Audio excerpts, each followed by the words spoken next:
రమేష్ గారు, ఇక్కడ పాకిస్తాన్ కు ఒకవైపు భారత్, మరోవైపు బెలూచిస్తాన్, అంటే బెలూచిస్తాన్ కూడా పాకిస్తాన్ పై వరుస దాడులకు దిగుతోంది కదా. 7 నగరాలను స్వాధీనం చేసుకుందనే వార్తలు కూడా వస్తున్నాయి.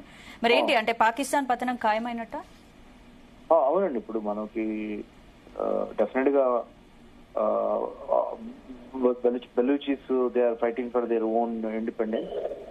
సో డెఫినెట్ గా this is the time for them also. They also will take advantage of this situation, and then they will settle score with Pakistan, which they have been waiting for and fighting for a long time.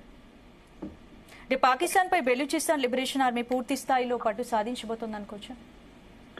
అదే one వైపు మనం ఒకవైపు నుంచి కొడుతున్నాం కదా, so ఇంకోవైపు నుంచి వాళ్ళకి అది ఇంటర్నల్ గా ఉంటుంది. సో తప్పనిసరిగా Baluchis will take advantage of it. అంటే ఏంటి, ఒక రకంగా ఇది భారత వ్యూహం అనుకోవచ్చా?